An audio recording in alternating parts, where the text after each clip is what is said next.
I know there's going to be conversation at this conference, this summit, about core values. For us, core values is how we treat each other. Core values for BenGlassLaw is not the message to the marketplace.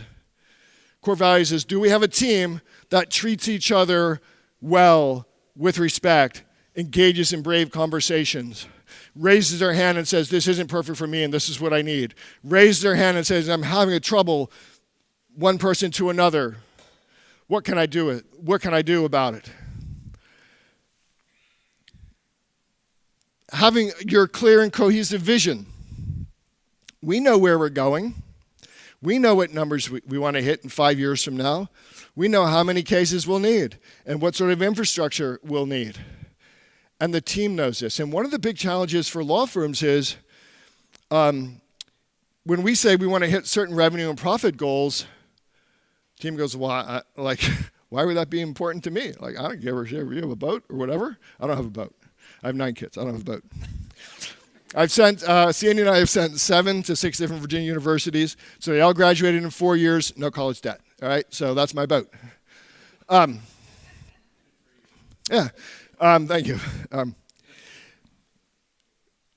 But you have to get to the answer to that question, which is, hey, here's the big number that we want to hit. Why will that matter to you? And how do you get to that question other than to ask?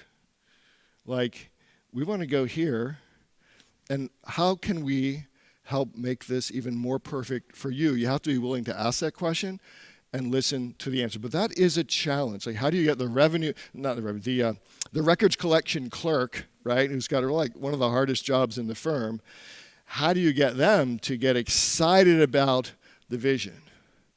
For us, it's about doing things that will make this, and I tell people on day one, this will be the greatest place you ever worked. This will be the best place. And I say that with full confidence, not out of arrogance.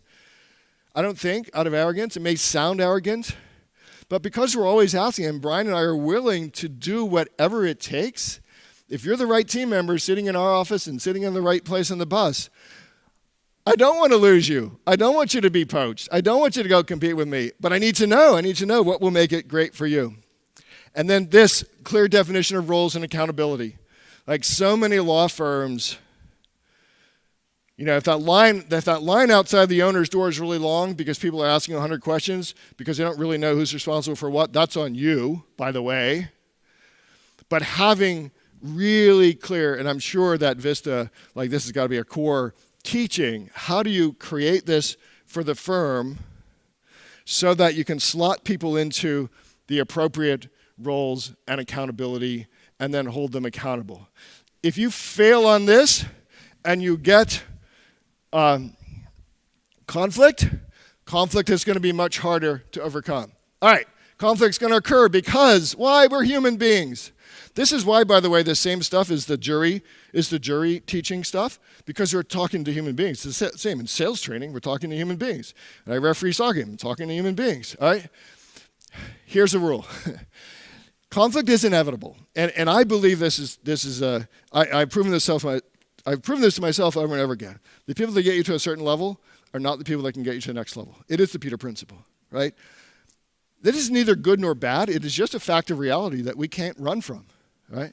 And as the firm gets better and the firm gets clearer on where it wants to go, and the owners know where it wants to go, and the team is growing A players, you are going to have conflict because not everyone can run with you to the next level. And what I'm telling you is that's just normal. It is okay. It is a fact of life. Nothing to be embarrassed or ashamed or sad about.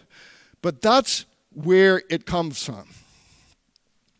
Here's what we learned. So our 4 adoptees are from China. All were in orphanages or in foster homes.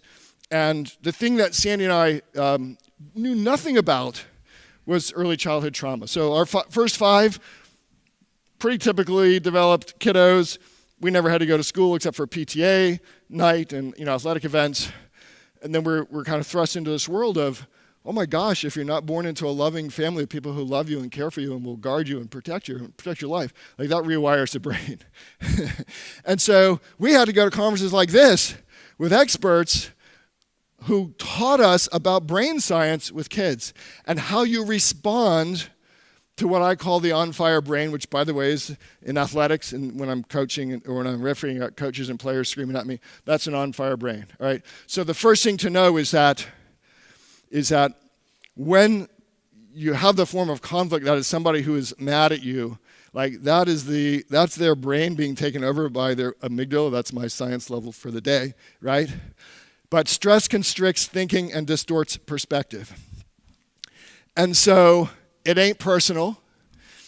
It's an overactive amygdala. And what actually happens, and this is maybe too much information for you, but for kiddos who aren't born into a loving family, who have stress-filled early childhood, including stress prenatally, is they develop this hyperactive, overactivated amygdala. And when it explodes, it affects all these. So if you've got someone on your team who, has any of this, it's not personal. It's their brain on fire. And it's probably a product of some form of fear. It's probably a product of their history somewhere. And how you respond to that is going to matter a lot.